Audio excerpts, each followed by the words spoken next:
Oi, eu sou a Tailane Costa, aqui no meu canal eu falo sobre livros escrita e hoje eu estou aqui para fazer mais uma continuação da leitura de Dom Casmurro, de Machado de Assis. Nós já estamos no 6º vídeo. Se você está chegando agora, vai para a playlist que vai passar agora nos cards e aí você pode ver na sequência.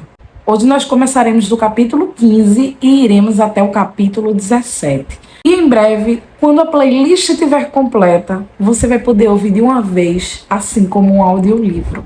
Nada impede de você fazê-lo agora, mas aí você vai acompanhar na medida da postagem. Capítulo 15. Outra voz repentina. Outra voz repentina, mas desta vez uma voz de homem. Vocês estão jogando o siso?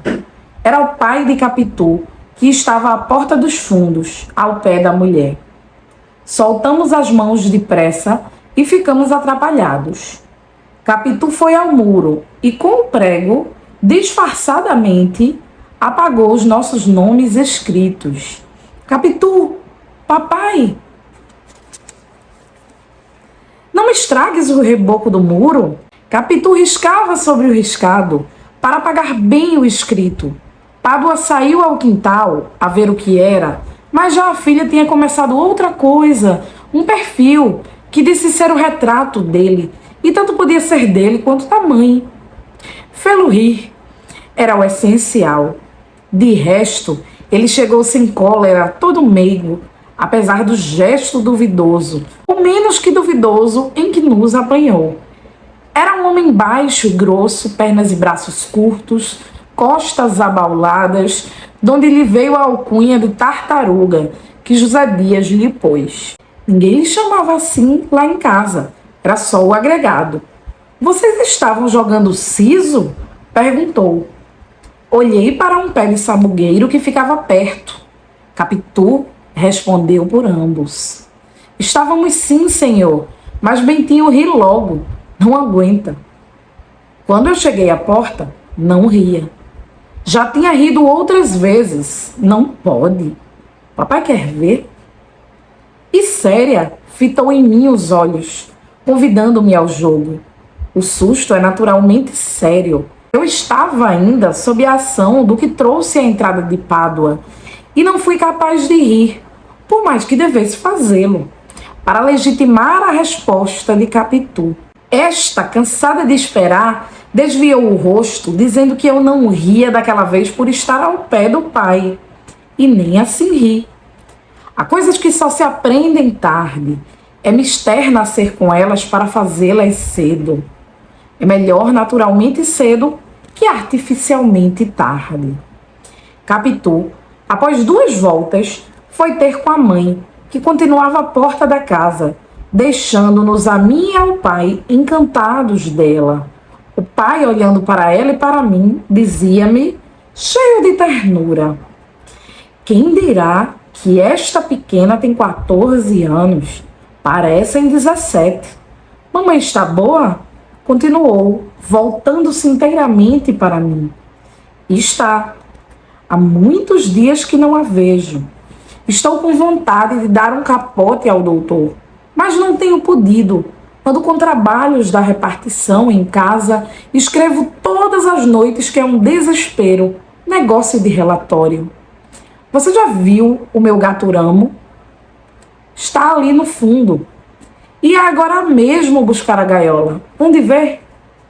Que o meu desejo era nenhum, cresce facilmente, sem ser preciso jurar pelo céu nem pela terra. Meu desejo era ir atrás de Capitu e falar-lhe agora do mal que nos esperava. Mas o pai era o pai, e demais amava particularmente os passarinhos. Tinha-os de várias espécies, cor e tamanho. A área que havia no centro da casa era cercada de gaiolas de canários, que faziam cantando um barulho de todos os diabos. Trocava pássaros com outros amadores, comprava-os, apanhava alguns no próprio quintal, armando alçapões. Também, se adoeciam, tratava deles como se fossem gente. Capítulo 16. O administrador interino. Pádua era empregado em repartição dependente do Ministério da Guerra. Não ganhava muito, mas a mulher gastava pouco e a vida era barata. Demais, a casa em que morava, assobradada como a nossa, posto que menor, era propriedade dele. Comprou-a com a sorte grande que lhe saiu num meio bilhete de loteria, 10 contos de réis. A primeira ideia do Pádua, quando lhe saiu o prêmio, foi comprar um cavalo do cabo, um adereço de brilhantes para a mulher, uma sepultura perpétua de família, mandar vir da Europa alguns pássaros, etc. Mas a mulher, esta dona Fortunata que ali está à porta dos fundos da casa, em pé, falando a filha, alta, forte, cheia, como a filha, a mesma cabeça, os mesmos olhos claros. A mulher é que lhe disse que o melhor era comprar a casa e guardar o que sobrasse para acudir às moléstias grandes. Pádua hesitou muito, afinal teve de ceder aos conselhos de minha mãe, a quem Dona Fortunata pediu auxílio. Nem foi só nessa ocasião que minha mãe lhes valeu. Um dia chegou a salvar a vida ao Pádua. Escutai, a anedota é curta. O administrador da repartição em que Pádua trabalhava teve de ir ao norte, em comissão. Pádua, ou por ordem regulamentar, ou por especial designação, ficou substituindo o administrador com os respectivos honorários. Esta mudança de fortuna trouxe-lhe certa vertigem. Era antes dos 10 contos. Não se contentou de reformar a roupa e a copa. Atirou-se às despesas supérfluas, deu joias à mulher. Nos dias de festa matava um leitão. Era visto em teatros. Chegou aos sapatos de verniz. Viveu assim 22 meses, na suposição de uma eterna interinidade. Uma tarde, entrou em nossa casa, aflito e desvairado, ia perder o lugar, porque chegara o efetivo naquela manhã. Pediu à minha mãe que velasse pelas infelizes que deixava. Não podia sofrer a desgraça, matava-se. Minha mãe falou-lhe com bondade, mas ele não atendia a coisa nenhuma. Não, minha senhora, não consentirei em tal vergonha. Fazer descer a família, tornar atrás. Já disse, mato-me. Não hei de confessar a minha gente esta miséria. E os outros? Que dirão os vizinhos? E os amigos? E o público? Que público, senhor Pádua? Deixe-se disso. Seja homem.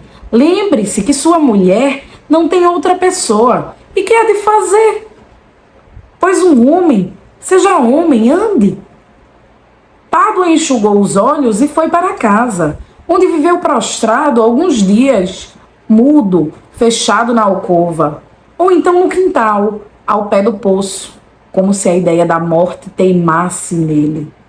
Dona Fortunata ralhava. Joãozinho, você é criança? Mas tanto lhe ouviu falar em morte que teve medo, e um dia correu a pedir à minha mãe que lhe fizesse o favor de ver se lhe salvava o marido que se queria matar. Minha mãe foi achá-lo à beira do poço e intimou-lhe que vivesse. Que maluquice era aquela de parecer que ia ficar desgraçado por causa de uma gratificação a menos e perder um emprego interino? Não, senhor.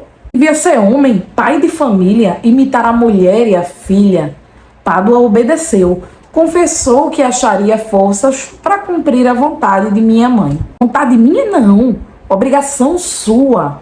Pois seja obrigação, não desconheço que é assim mesmo. Nos dias seguintes, continuou a entrar e sair de casa, cozido à parede, cara no chão. Não era o mesmo homem que estragava o chapéu em cortejar a vizinhança, risonho, olhos no ar, antes mesmo da administração interina. Vieram as semanas, a ferida foi sarando.